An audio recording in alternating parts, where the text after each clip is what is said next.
Hi again, this is Black Pen, and this is another video in the series of web fiction tutorials that this channel is dedicated to.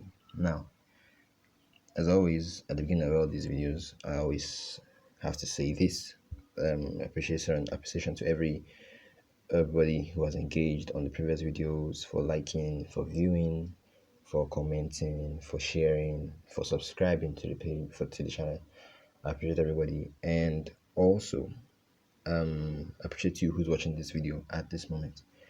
Again, I want to reiterate that in my profile there's two links. Number one, there's one link to a book on Seller which I wrote. That link takes you to the book, which contains comprehensive web fiction knowledge. You're going to learn everything from top to bottom and even more.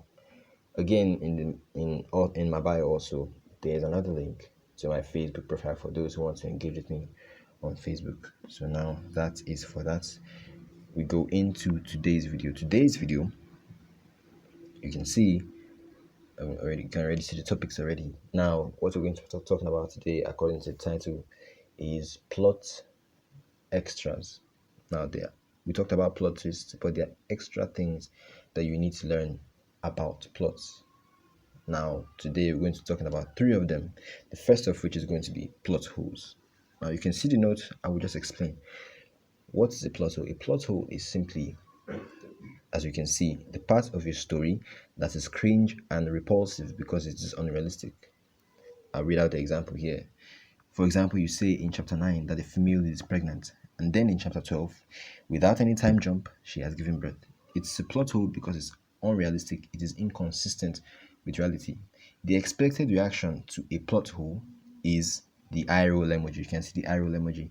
The eye roll emoji here signifies disgust, displeasure, dissatisfaction from your reader. And once your reader starts getting dissatisfied or displeased with your book, they are going to look for other and better options, which means you're going to lose readers if your plot holes are too much in your story, or if there are even any plot holes in your story.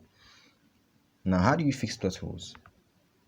By filling them with realism. For example, this example that we gave, it said in chapter 9, the female is pregnant. If you want to make it that in chapter 12 she has given birth, you need to say that there was a time jump.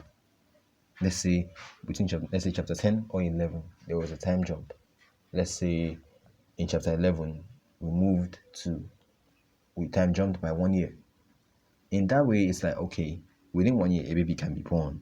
So it's sensible for there to be the female taken in chapter 9 and then give birth in chapter 12. But without that element of realism, without you consciously making every element of your story realistic, it becomes very, very repulsive and cringe. And as I've said, you will lose readers if your plot has unrealistic elements. Now, we move on to next plot extra, which is subplots. What is a subplot? It's simply a story within a story. It is a plot aside from the main plot that unfolds simultaneously with your main plot, giving the story a degree of depth and, of course, length. Now, in a story, there is always a main line that is, okay, this is the main story. This is the main story. For example, the male lead and the female lead have a one-night stand, and then after that, they go through some twists and turns before they get married. Now, that is one thread of story, one story thread. There have to be other developing storylines that are simultaneously developing with the main plot. Those are your subplots. I'll use the example which you can see here. Power, the series I saw Power. I love that series so much. I recommend you go and see that series, Power, because it's a very, very classic example. And for those of you who are into mafia romance, you will get a clear picture of how the mafia world works. Now, like you can see here, the main plot of the series Power was a drug dealer who wants to get out of the drug game. That was the main plot. But then we had other plots. For example, you can see here his wife, who he cheated on her first, then she found out, then she was cheating back with the driver. Then Java wanted to elope with their kids. His best friend dated a woman who wanted him dead. There was a man who the male lead put in jail while he was in the drug game. So the man got out and now is seeking revenge. The male lead son entered into drugs. The male lead's mistress happened to be an FBI agent. There's so many subplots. Now, the reason for subplots is that the main plot of a story alone cannot give it the required depth or length that it needs.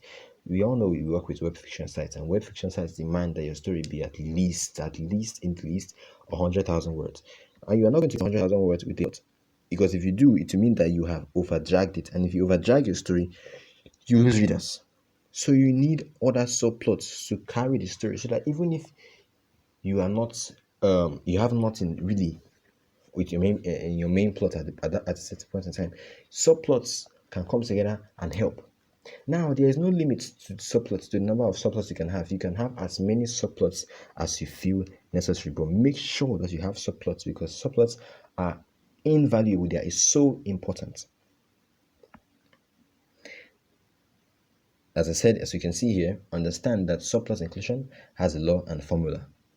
With every new subplot, a minimum of one character must be introduced. If you look at this example that I gave over here, you can see that when I said the first subplot of the story, the main plot says the male lead wants to get out of the drug game. The subplot says his wife, who he began to cheat on. That is a new character, his wife. Then, still in the same subplot, we say she began to cheat with their driver, another character. Then, the second subplot, I said his best friend, who is another character, began dating a woman who hated the male lead. So the woman who his best friend began dating is another character. Third one, I said the man who the male lead put in jail, that's another character. Fourth one, I said a man the male lead saw in the street, that's another character. So with every subplot, at least one character. You can bring in 4 characters into one subplot. Good for you. It's good for your story as well. But make sure that with every subplot, you get one character added to your story for more depth and more length. Now, finally, we'll be talking about the last plot extra for this video: plot twist triggers. Now, in as much as we know that, you can bend the endings to get plot twists, there are also things that trigger plot twists, that trigger your creativity, trigger your mind to create a plot twist. Number one of which is character introduction. And not just character introduction. A character introduction can be a plot twist by, number one, the way the character is introduced. Listen up. The way the character is introduced. Number two, the backstory of this character who has just been introduced. And number three, the intentions of this character who has just been introduced. I take it again. Character introduction can serve as a plot twist in the sense of, number one, the way the character is introduced. Number two, the backstory of this character. And number three, the intention of this character. For example, let's say there is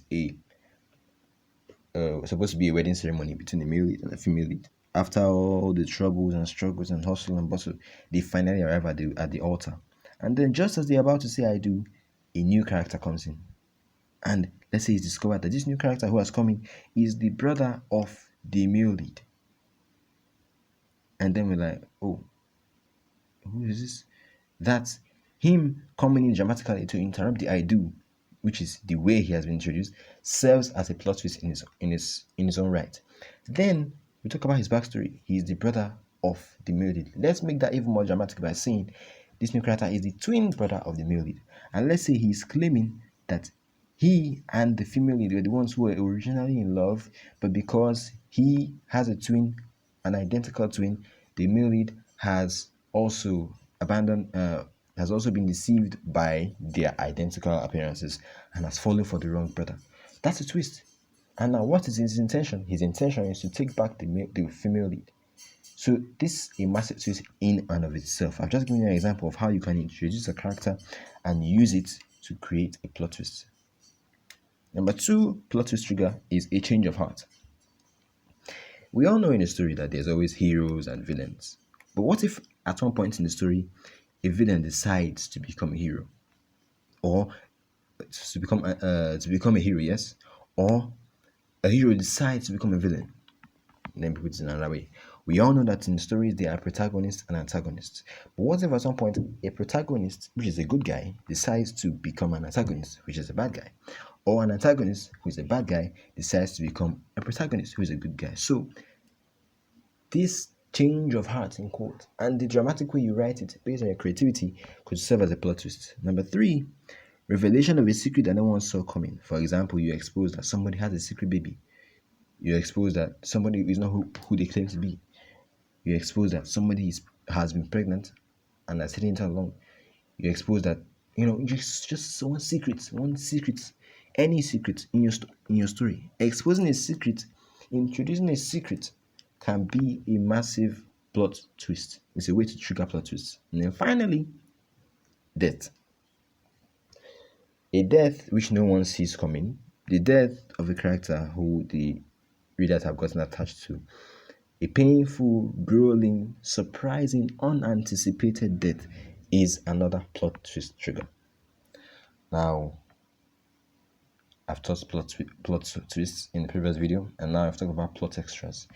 If you want more on plot twists, if you want more on web fiction writing as a whole, go to my bio, click the link to the book on Seller. It costs not more than 5,000 naira, and with just 5,000 naira, you will have world-class knowledge in your hands. Thank you for watching this video, and don't forget to subscribe if you want to see more. Shalom.